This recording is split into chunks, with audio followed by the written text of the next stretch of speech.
Simulan na natin ang balitaan. Narito po ang malalaki at makabuluhang balita ngayong araw. Hataw Balita ngayon. Bumagsak ang 12 puntos o bumagsak ng 12 puntos ang trust rating ni Vice President Sara Duterte mula 61% noong Setyembre patungong 49%. Nakapagtala naman ang 31% trust rating.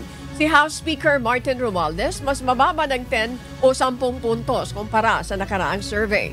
Ang survey ay sinagawa ng Pulse Asia mula November 26 hanggang December 3 kasabay ng mga impeachment complaint laban kay VP Duterte. Samantala bahagyang bumaba rin ng 2 puntos ang trust rating ni Pangulong Ferdinand Marcos Jr. habang 5 puntos naman ang ibinaba ng kay Senate President Francis Cheese Escudero. Hataw Balita ngayon.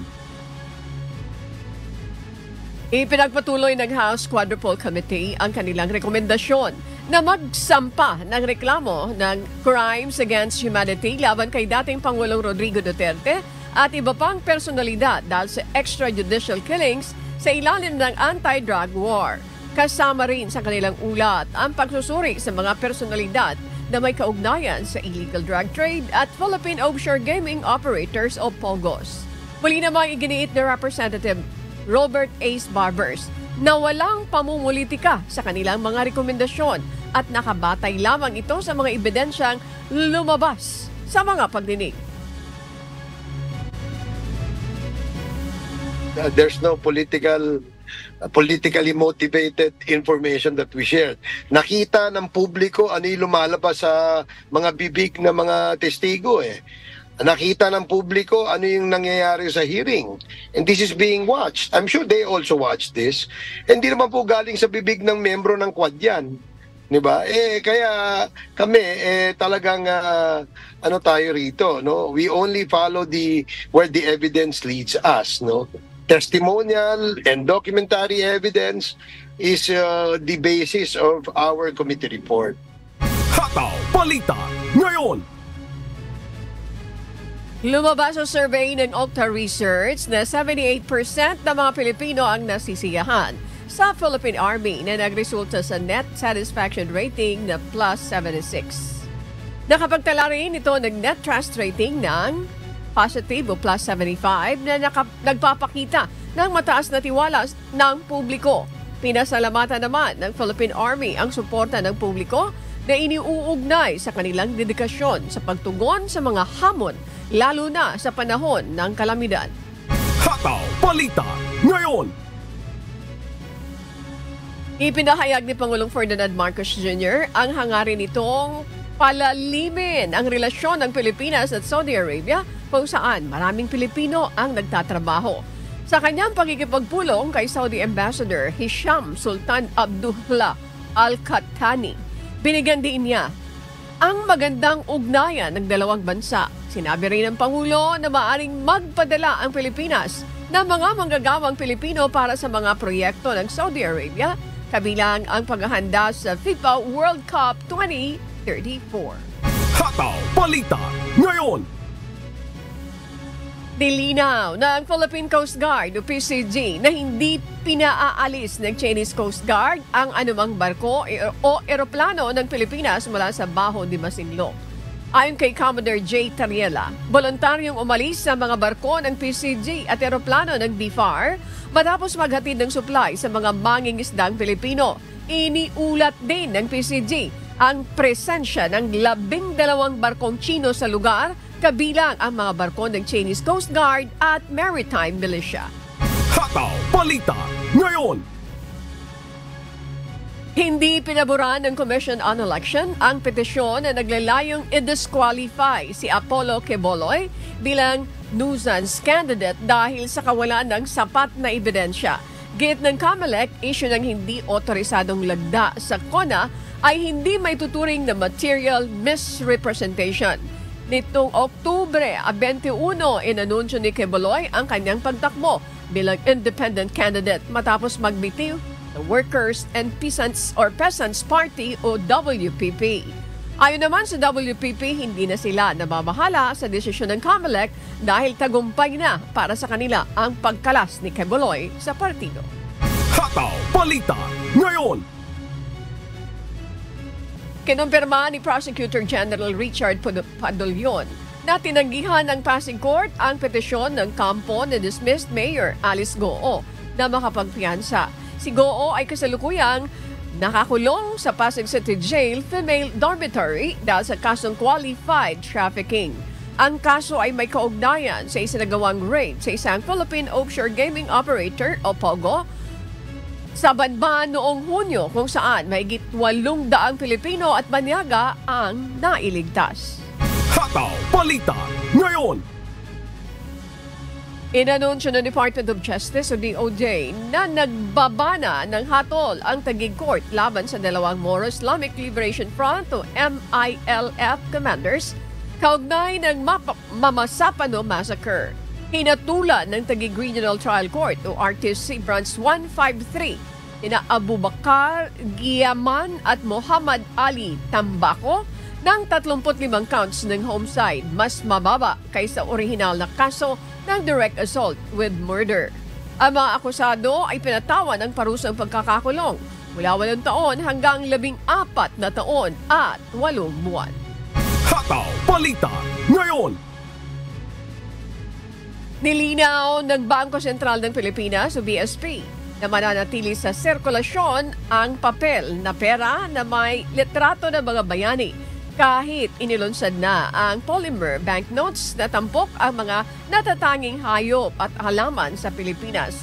Ang pahayag ay matapos ang pagbatikos ng grupong August 21 Movement o ATOM sa pag-aalis sa mukha ng mga bayani sa bagong pera na anilay tila paglimot sa sakripisyo ng mga ito para sa bansa.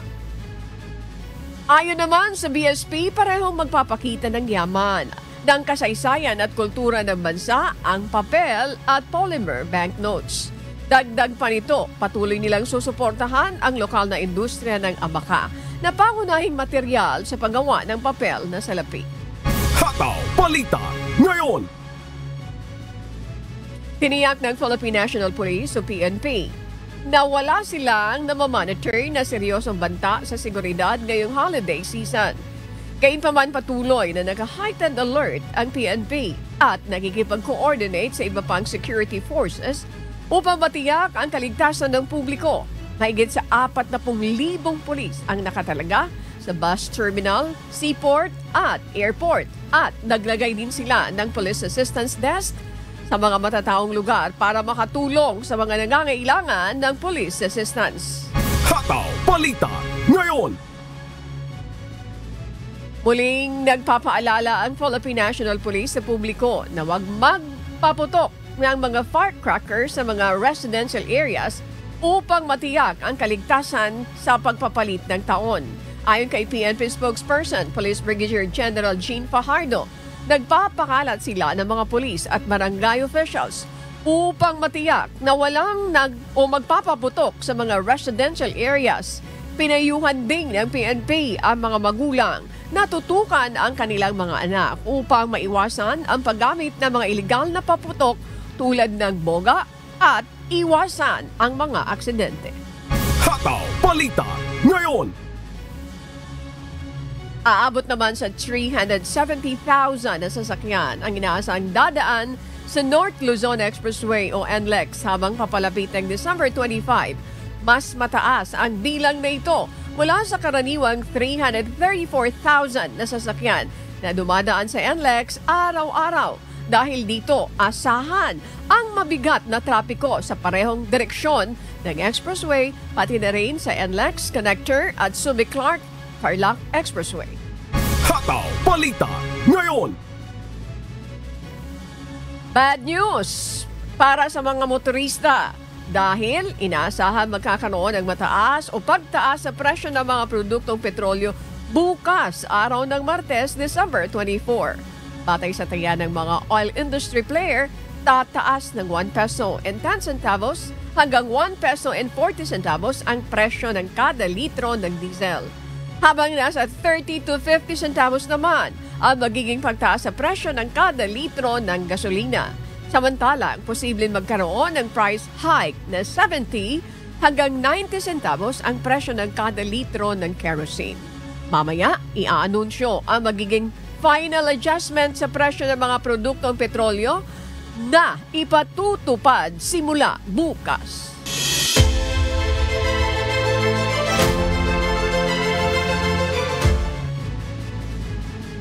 Inaasahan na ng Commission on Elections na magiging laganap ang vote buying sa eleksyon o Election 2025 at magiging mas personal ang paraan nito dahil sa paggamit ng mga online payment platforms. Ayon kay COMELEC Chairman George Erwin Garcia, magiging indikasyon ng vote buying ang pagpapadala ng pera sa maraming tao sa isang araw. At upang maiwasan ang ganitong gagawin o gawain na nakasisira sa integridad ng eleksyon sa bansa, isang Memorandum of Agreement ang pinirmahan ng COMELEC at ng National Bureau of Investigation o NBI para pabantayan ang sinumang lalabag sa mga election rules.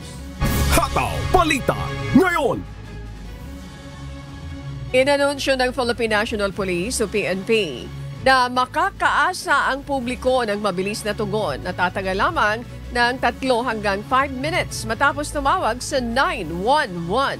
Ayon kay Police Brigadier General Warren Gaspar Tolito, ang bagong 911 system ay gumagamit ng teknolohiya na katulad sa Estados Unidos at Europa na nagbibigay daan para sa mabilis na pagtukoy ng lokasyon at agarang pag-deploy ng mga responder. Pinayuhan din ng PNP ang publiko na manatiling kalmado at magbigay ng detalyadong impormasyon upang mapabilis ang tulong. Hataw Balita ngayon. Pinalakas ng Department of Trade and Industry Fair Trade Enforcement Bureau ang pagbabantay sa mga hindi sertipikadong paputok bilang paghahanda sa pagpapalit ng taon. Ayon kay Director Gino Malyari, nakikipag-ugnayan na sila sa Philippine National Police at mga lokal na pamahalaan upang masiguro ang pagpapatupad ng mga ordinansa at paghahanap ng mga hindi sertipikadong produkto. Samantala, pinapaalalahanan ng Department of Labor and Employment ang mga establishmento sa industriya ng pyrotechnics na sundin ang mga pamantayan sa kaligtasan at kalusugan ng kanilang mga manggagawa. Hataw Balita ngayon. Nakapagtala ang Philippine Institute of Volcanology and Seismology o PHIVOLCS ng walang volcanic earthquake sa paligid ng Canlaon Volcano sa Negros Island bukod pa sa inilabas nitong nasa 7,455 na toneladang sulfur dioxide noong Sabado. Itinaas ng ahensya ang alerto ng bulkan mula level 2 hanggang level 3 na nagbababala ng posibleng mapanganib na pagsabog at iba pang mga sakuna tulad ng lava flow at lahar. Nagbigay na rin si Pangulong Ferdinand Marcos Jr. ng 16 million pesos na ayuda para sa mga biktima ng aktibidad ng bulkan at inatasan ang mga ahensya ng gobyerno na magsagawa ng mga hakbang sa pagtugon. Hataw Balita ngayon. Namahagi ng mga food pack sa 40 Pilipinong mangingisda ang Philippine Coast Guard at PCG gamit ang BRP Teresa Magbanwa o MRRV 9701 sa karagatang malapit sa Bajo de Masinloc nitong Biyernes, December 19.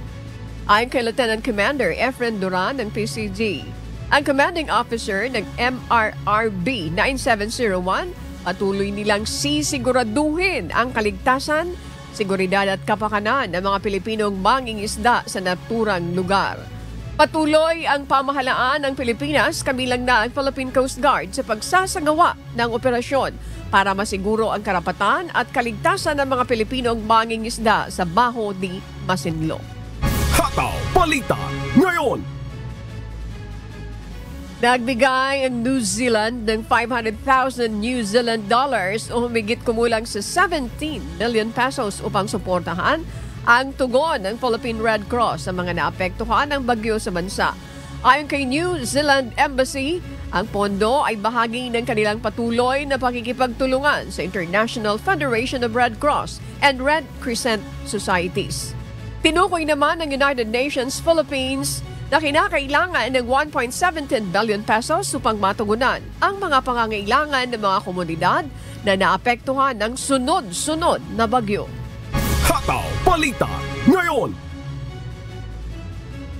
Nanalo ang Philippine Men's National Football Team o PMNFT ng 1-0 laban sa Indonesia at nakapasok sa semi-finals ng 2024 Asian Mitsubishi Electric Cup.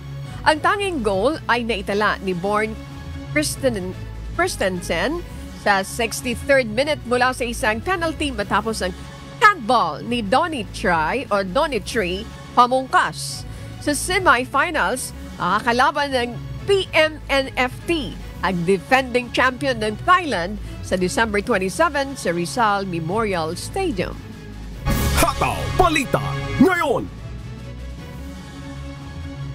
Inaasahang tataas ang volume ng mga sasakyan na maglalakbay sa North Luzon Expressway ngayong holiday season. Kaugnay niyan, makakapanayam natin si Ginoong Robin Ignacio, ang Traffic Operations Head ng North Luzon Expressway o NLEX Corporation upang magbigay ng detalye ukol sa kasalukuyang sitwasyon sa highway at ang kanilang mga paghahanda para sa mararanasang holiday rush. Magandang umaga sa inyo, Ginoong Ignacio. Maraming salamat po sa inyong pagpapaunlak sa amin ngayong umaga. Kumusta po kayo? Opo, good morning Ma'am Annie at good morning din po sa ating mga taga-subaybay ng UNTV. Opo. Ano po Hello ang po. mga paghahanda ng NLEX para sa inaasahang bulto ng mga sasakyan papunta po sa probinsya sa Hilagang Luzon ngayong holiday season po? Opo, umpisa po nung December 19, wala na po tayong mga lane closures, mga roadworks, open na po lahat ang ating lane. Ganon din po nung December 20, Friday po, nagdagdag na po tayo ng mga deployment ng mga patrol, mga toll lane assist, mga security, traffic marshal at saka ating mga incident response teams. At ganon din po na meron din po tayong implementasyon ng safe trip mo sagot ko na free towing po ng mga class 1 na vehicles to the nearest exit para mas mabilis po ang pag-clear po natin ng insidente at hindi na po makaabala sa daloy ng traffic po. Kumusta po ang implementasyon ninyo ng Radio Frequency Identification o RFID sa NLEX, Ginoong Ignacio? Sa ngayon po, malaki na po talagang improvement ng ating RFID system. At sa katunayan po, nung dumagsa yung ating mga motorista, lalong-lalo na yung panorte nung Biyernes ng hapon at yung halos maghapon po ng Saturday, wala naman po tayong naranasan na major na mga concerns o problema dito sa ating RFID.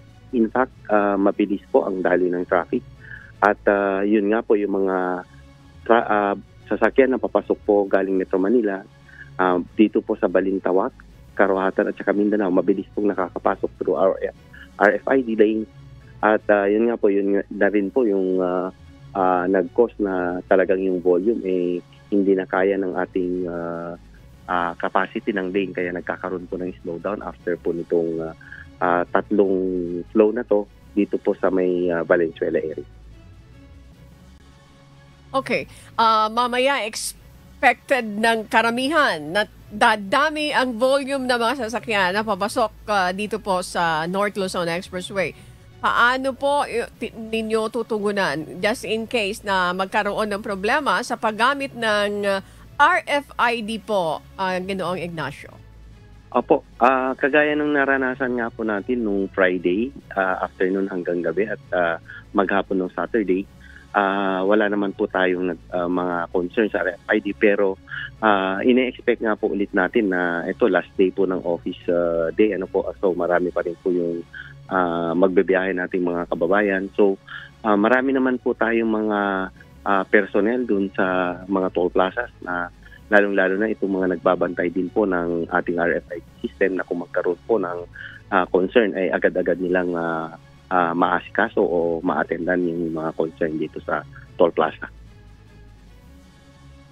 Gaano po kahalaga para sa mga motorista natin itong pinasinayaan kamakailan ng 7.8 billion Candaba 3rd Viaduct ng NLEX po? Opo, napakagandang proyekto po itong natapos natin na pangatlong tulay dito sa Candaba Viaduct. Ano po? Kasi mas mabilis po ang daloy at mas maayos ang daloy ngayon ng mga sasakyan, lalong-lalo na po itong ating papunta ng Metro Manila. Ito po kasi yung flow na ginagamit po ay ang bagong Candaba Viaduct.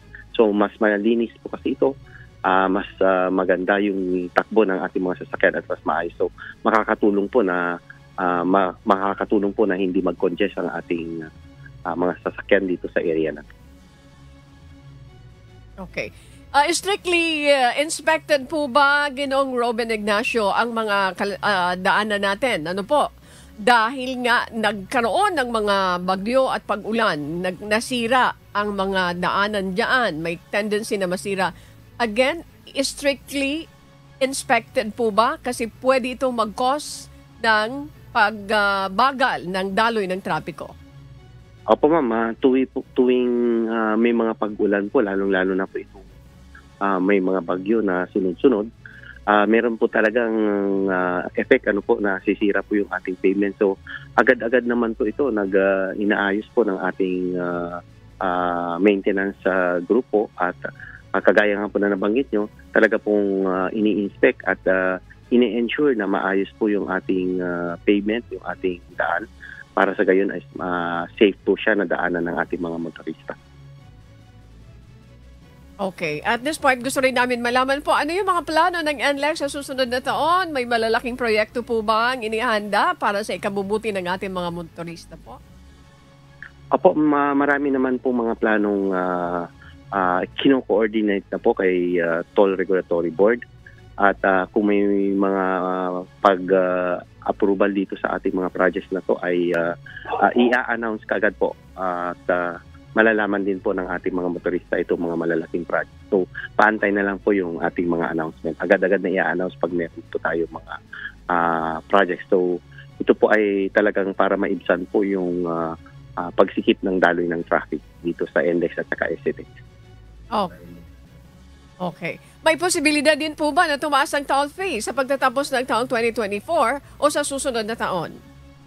Sa ngayon po ay wala po tayong hanggang katapusan na po itong 2024. Pero dito sa 2025, tingnan natin kasi meron pa rin pong mga periodic review po ng ating mga toll fee implementation po dito sa NLEX at saka SCTEX. Okay. At this point po, Ginoong Robin Ignacio, ano po muli ang ating mga panawagan sa ating mga motorista na papasok at palabas po dito sa North Luzon Expressway? Yes ma'am, napakainam pa rin po yung lagi nating paalala sa ating mga motorista na bago po sana sila bumiyahe ay kailangan na makapaghanda sila. Ma-check nila ng nasa tamang kondisyon ang kanilang mga sasakyan. Ganun din po sana yung magdadrive para po kahit papano ay makaiwas po ng aberya. At yun po isa pa pong panawagan natin, yun po yung ating mga motoristang wala pa pong RFID, kung may pagkakataon pa pong magpakabit na po ng RFID. At pag may RFID naman na po, siguraduhin lang po na may sapat na balance. At yun po, mas maayos pa rin po ang daloy ng traffic dito sa ating mga RFID lanes. Ganun din po sana na yun po, pagka po nagka-problema, tumawag lang po sa 135,000 yung hotline po namin dito sa NLEX at sa SCTEX. Maraming salamat po sa inyong oras, Ginoong Robin Ignacio, ang Traffic Operations Head ng North Luzon Expressway o NLEX Corporation. Magandang umaga po. Maraming salamat po. Hataw Balita ngayon. At para sa balita naman sa iba't ibang panig ng mundo, narito ang ating global correspondent na si Noel Poliarco mula sa Edmonton, Alberta, Canada.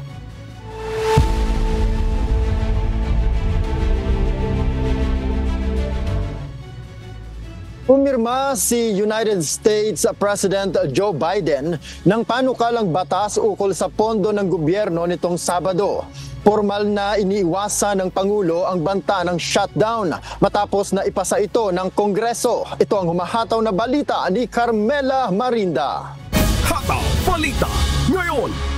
Nilagdaan ni Pangulong Joe Biden ng Estados Unidos ang panukalang pondo ng gobyerno na iniiwasan ang banta ng shutdown. Kasama sa package ang $100 bilyong na disaster aid at 1 taong farm bill, ngunit hindi isinama ang hiling na extension ng debt limit ni President-elect Donald Trump. Sa isang pahayag, sinabi ni Biden na ang kasunduan ay isang kompromiso kung saan tinanggihan nito ang agarang pagbawas ng buwis para sa mga bilyonaryo na nais ng mga Republican at tiniyak na magpapatuloy ang operasyon ng gobyerno. Naipasa ng Senado ang panukalang batas sa botong 85-11 ilang oras matapos itong maipasa ng kapulungan ng mga kinatawan sa botong 366-34. Ayon kay White House Press Secretary Karine Jean-Pierre, sinusuportahan ni Biden ang panukala na sa huli ay naipasa ng Kongreso. Nagsimula ang kaguluhan ukol sa pondo nang tumutol si Trump at kaalyadong si Elon Musk sa unang bipartisan deal. Ngunit sa kabila ng mga pagtutol, nakakuha ng suporta mula sa mga Republican ang huling bersyon ng panukala. Carmela Marinda, humahataw sa balita ngayon. Hataw Balita ngayon. Nag-issue ng pinakamataas na posibleng fire danger warning sa Southern California dahil sa paparating na Santa Ana winds. Ito ang humahataw na balita ni Abby Valdez. Hataw Balita ngayon. Nagbabala ang National Weather Service o NWS ng Particularly Dangerous Situation o PDS Fire Weather Warning para sa malaking bahagi ng Los Angeles at Ventura Counties hanggang Martes at sa Susana Mountains hanggang Miyerkules. Inihayag ng mga forecaster na mga kondisyon ngayon ay may hahambing sa malalaking sunog gaya ng Mountain Fire noong nakarang buwan at Thomas Fire noong 2017. Ang Santa Ana winds ay nagdadala ng mainit at tuyong hangin mula sa Santa Ana Mountains na nagpapataas ng panganib na sunog lalo na tuwing taglaga sa taglamig. Samantala, maaari ring magdulot ng mapanganib na kondisyon sa Avalon Harbor dahil sa malakas na hangin at alon kasama ang wind gusts na aabot ng 70 miles per hour sa mga bundok at relative humidity na nasa 5 to 10% bago pa bumaba sa Miyerkules. Abby Valdez, humahataw sa balita ngayon.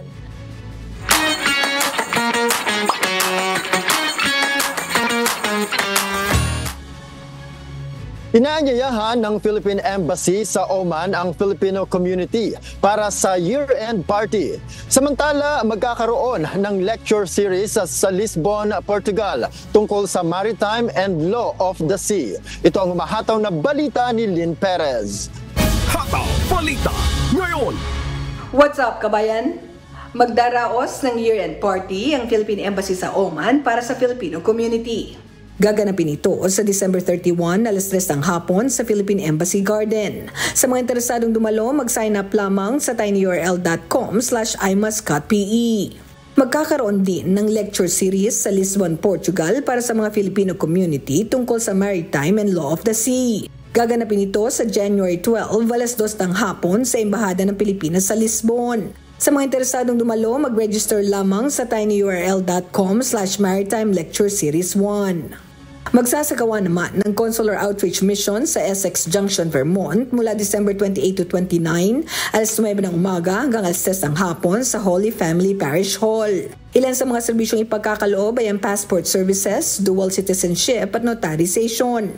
Kinakailangan ng appointment kahit mag-book na sa tinyurl.com/pcgotrch. Para sa iba pang paalala, bumisita lamang sa official Facebook page ng Philippine Consulate sa New York sa facebook.com/phlnny. Available na for release sa mga new e-passport sa Philippine Embassy sa Brunei.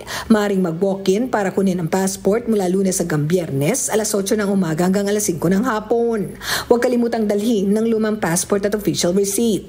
Para sa listahan ng mga available na e-passports, bumisita lamang sa official Facebook page ng Philippine Embassy sa Brunei sa facebook.com/phinbrunei.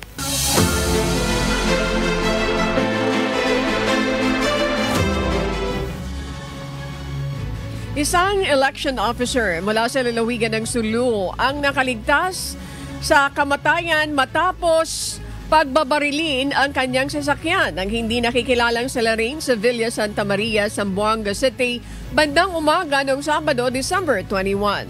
Nakaligtas sa ambush si Provincial Election Supervisor Attorney Vids Far Julie habang binawian naman ng buhay ang kanyang kapatid na si Nasir Asiri na tinamaan ng bala sa ulo. Agad siyang dinala sa ospital, ngunit kalaunan ay binawian din ito ng buhay. Sa impormasyon, nakasuot ng helmet at itim na jacket. Ang mga suspect na agad na tumakas, sakay na isang puting motorsiklo. Sa isang post sa Facebook, ibinahagi ni Julie ang larawan ng kanyang sasakyang tinadtad ng bala. Patuloy na iniimbestigahan ng pulisya ang insidente. Kinundina naman ni Commission on Election Chairman George Garcia ang pag-atake. Hataw Balita ngayon. Tinututukan ngayon ng iba't ibang government agency sa Camarines Sur ang sitwasyon ng mga nasirang kalsada sa parte ng Andaya Highway na sakop ng Sipokot at Lupi, Camsur.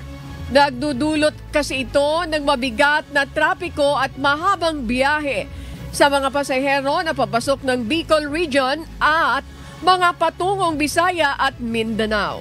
Mula sa Pili, Camarines Sur, may humahataw na balita si Ryan Salantandol. Live! Hataw Balita ngayon. Ryan, paano ang ginawang sistema ng mga otoridad para matugunan itong matinding traffic na nararanasan dyan sa Andaya Highway?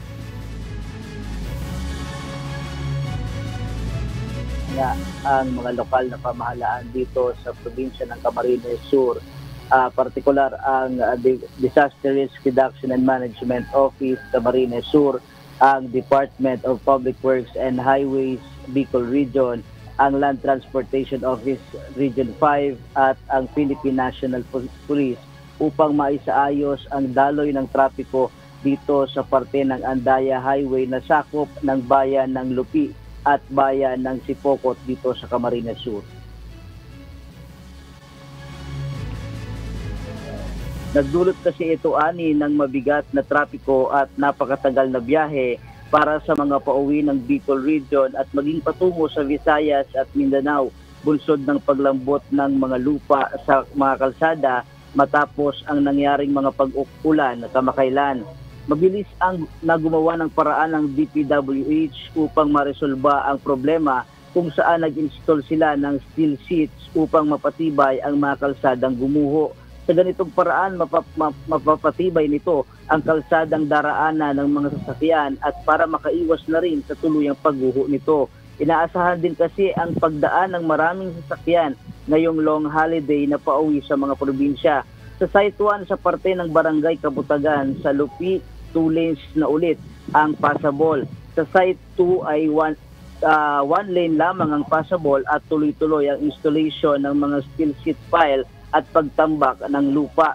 Sa Site 3 sa Barangay Bulawan, 2 lanes na rin ang passable. At sa Site 4 naman sa Sitio Mauka ay 2 lanes na rin ang madaraanan kung saan patuloy pa rin ang repair at monitoring ng mga otoridad. Samantala, binuksan na rin ang isang lane sa Maharlika Highway sa Labo, Camarines Norte upang makadagdag sa mga alternatibong ruta. Passable din ang mga kalsada sa Bagong Silang to Kapalonga Road, Talubatib to San Jose Panganiban Poblacion Road, Batubalani to Tawig to Togos Paracale Road, Quirino Highway, Tabogon at Santa Elena to Kapalonga Road. 24/7 na rin ani na nakabantay ang Camarines Sur Police Provincial Office at Land Transportation Office sa mga pagmamando ng trapiko at pagbabantay sa mga lubalabag dito. Kabilang na ang mga nag-counterflow ng mga sasakyan. Hinuhuli at tinitikita ng mga ito ang mga driver na lumalabag sa patakaran sa kalsada. Pinaghahandaan na rin ng provincial government ng Camarines Sur ang paglalagay ng assistance center sa kada half kilometer ng traffic sa magkabilang side. Maging ang paglalagay ng mga water distribution site at mga portalet para sa mga pasahero na nai-stranded sa matinding traffic dito sa kahabaan ng Andaya Highway. At yan muna ang latest live mula dito sa probinsya ng Camarines Sur. Balik sa iyo, Ann. Ryan, mayroon lang akong tanong. Ito bang klase ng problema, hindi ba ito na-anticipate na alam naman natin na dadami ang bilang ng mga magsisipag-uwian. Yes, Ani, ang hindi lang inaasahan dito ng lokal na pamahalaan ng Camarines Sur ay ang pagbagsak ng mga lupa na dulot ng una na yung bagyong Christine at sumunod yung bagyong Pipito. Bumagsak yung ilang mga parte, nag-mudslide doon sa ilang mga parte dito sa Andaya Highway na naapektuhan ito mismong mga kalsada. Kaya yung iba, one lane lang ang nadadaanan at bumagsak yung mga lupa. Nung nakaraang linggo, naging close road ito dahil doon sa malambot na lupa at yung isang truck na dumaan dito ay hindi nakaahon sa putik. Kaya pero ano naman nito, agad naman na natugunan ito ng DPWH Bicol, Ani. Yes. Maraming salamat, Ryan Salantandol, mula sa Pili, Camarines Sur. Hataw Balita ngayon. Nakararanas po ng delay sa biyahe naman patungong Masbate ang isang shipping line bunsod ng mabigat na trapikong dinaraanan na mga bus sa lalawigan ng Camarines Sur. Mula sa Masbate City, may humahataw na balita si Jerry Galicia live. Hataw Balita ngayon. Jerry, ilang oras ang nararanasan pagkaantala ng biyahe ng mga Roro diyan ngayon?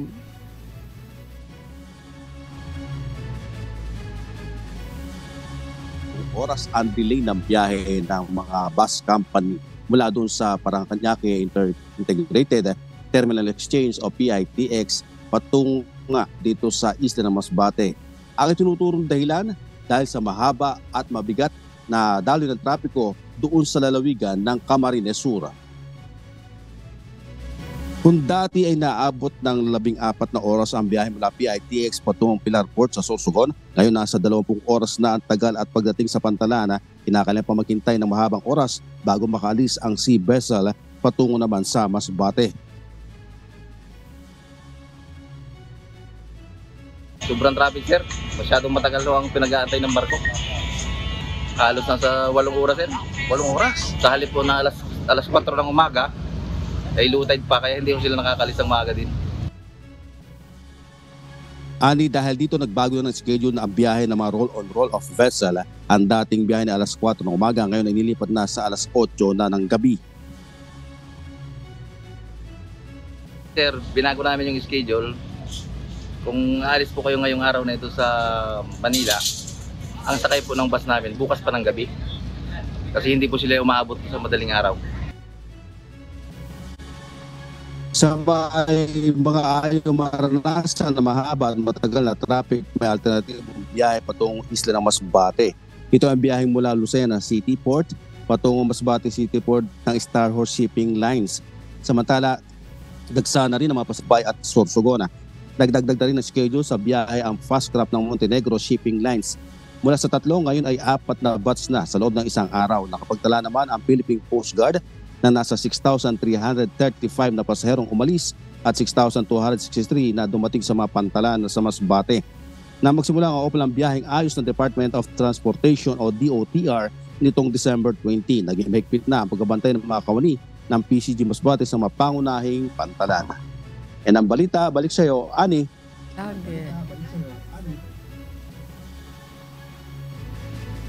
Maraming salamat, Jerry Galicia. Samantala, patuloy po ang pagdagsa ng mga pasahero sa Batangas Port ngayong holiday season na nagdudulot ng mataas na volume ng pasahero at sasakyan na nagre-resulta ng mabagal na daloy ng trapiko sa mga pangunahing kalsada papunta sa Pantalan.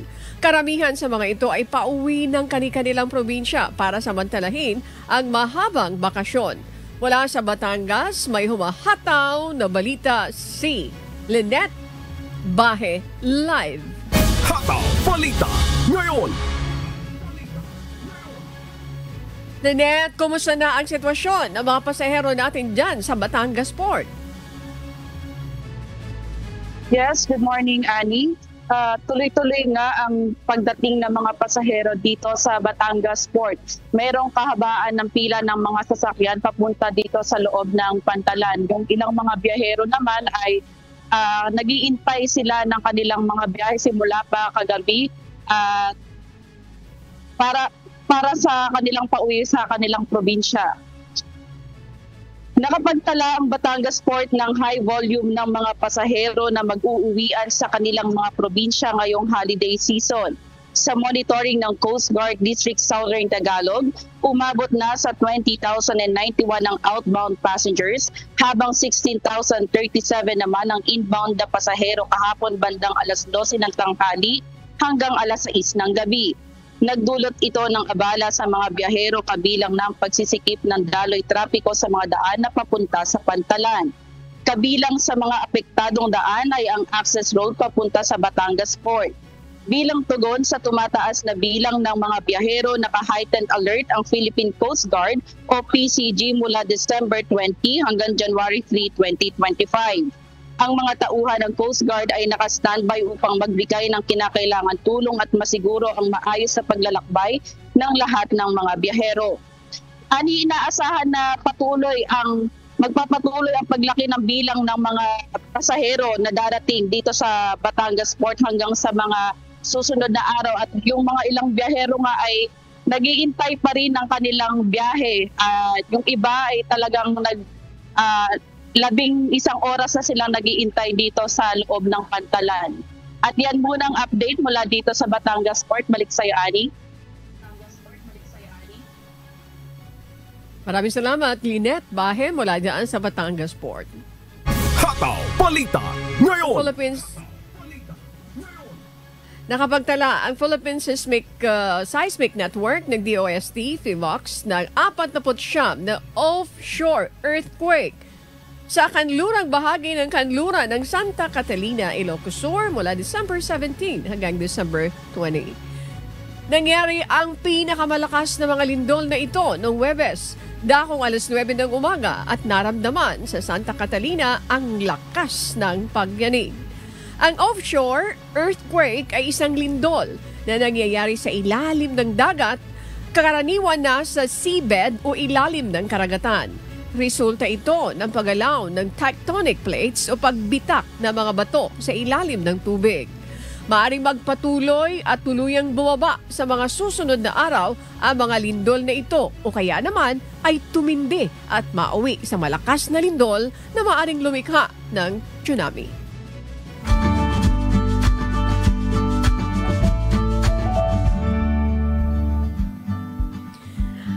Alamin ang magiging lagay ng panahon sa iba't ibang bahagi ng bansa ngayong araw ng Lunes. Panoorin natin ang update mula sa Philippine Weather Bureau, Pag-asa. Magandang umaga mula sa Pag-asa Weather Forecasting Center. Narito ng lagay na ating panahon ngayong araw ng Lunes, December 23, 2024. At sa ating latest satellite images, makikita natin na itong bagyong tinawag nating Surumina ay papalayo na sa may bahagi ng Kalayaan Island. Suling namataan ito 165 kilometers kanluran ng Pag-asa Island sa Kalayaan sa Palawan. At itaasahan nga natin, ito ay patungo na sa may bahagi ng Vietnam at wala na magiging direktang epekto sa anumang bahagi ng ating bansa. Liban na lamang itong trough o yung mga kaulapan, makikita natin dito, may mga kaulapan dito sa Palawan. Ito magdadala ng mga pag-ulan na may mga kalat-kalat na mga pagkilat-pagkulog, lalong-lalo na sa bahagi ng Palawan. Partikular na dito sa may hilagang bahagi ng Palawan. Samantala, ang shear line, o ito yung bangga na mainit at malamig na hangin, ay magdadala pa rin ng mga pag-ulan sa malaking bahagi ng Kabisayaan, lalong-lalo na sa Eastern Visayas na nakararanas ngayon ng mga moderate to heavy up to intense rain. Kaya mag-ingat sa mga posibilidad ng mga biglaang pagbaha o flash floods at pagguho ng lupa o landslides. Magiging maulan din sa malaking bahagi ng Bicol Region, kasamang lalabing bahagi ng Mimaropa, Calabarzon, gayon din sa may area ng Aurora. Asahan din natin sa epekto ng northeast monsoon o hanging amihan, magiging maulap ang kalangitan sa malaking bahagi naman ng Cagayan Valley Region, Cordillera, gayon din dito sa may area ng Nueva Ecija, kasama ang area ng Bulacan, Rizal, At dito rin sa Kamaynilaan, posibleng makaranas tayo ng maulap na kalangitan na may mahihinang mga pag-ulan. Sa nalalabing bahagi ng ating bansa, lalo na dito sa may Mindanao area at sa may area ng Ilocos Region, generally fair weather tayo, pero posible pa rin yung mga isolated o pulo-pulong mga mahihinang pag-ulan sa Luzon, habang may mga pagkilat pagkulog naman sa area ng Mindanao. Maliban nga dito sa minonitor nating bagyo, wala na tayong minomonitor na anumang low pressure area o anumang bagyo sa loob at labas ng Philippine Area of Responsibility. Kaya posible sa paglapit natin sa panahon sa araw ng Kapaskuhan, posibleng wala na tayong bagyo sa loob ng at labas din ng PAR. Samantala, dahil sa amihan ay meron tayong nakataas na gale warning, particular na sa mga area ng Batanes, Babuyan Islands, Ilocos Norte at Ilocos Sur. Ito makikita natin, ito yung mga lugar kung saan inaasa natin magiging maalon yung karagatan, kaya delikadong maglayag. Ang mga maliliit na sasakyang pandagat, kahit yung mga maliliit na mga bangka sa mga baybayin na ito ng ating bansa, dahil magiging maalon yung karagatan, dulot pa rin yan ng hanging amihan. Ang araw naman natin sisikat mamayang 6:17 na umaga at lulubog, ganap na 5:33 ng gabi. At sundan tayo sa iba't ibang mga social media platforms. Muli, nagbababala tayo mula dito sa Pag-asa na patuloy ang mga pag-ulang maranasan, lalong-lalo na sa may silangang bahagi ng Luzon at Visayas. Kaya mag-ingat po yung mga kababayan natin, lalong-lalo na sa banta ng mga flash floods at landslides. Kaya patuloy tayo mag-update sa ating iba't ibang mga social media platforms sa X, Facebook at YouTube at sa ating website pag-asa.dosc.gov.ph. At live nagbibigay update mula dito sa Pag-asa Weather Forecasting Center. Ako naman si Obet Badrina. Maghanda po tayo lagi para sa ligtas na Pilipinas. Maraming salamat po.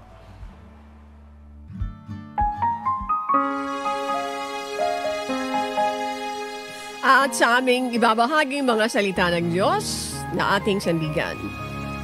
Mula sa Kawikaan 24:9. Ang pag-iisip ng kamangmangan ay kasalanan at ang manduduwagi ay karumal-dumal sa mga tao.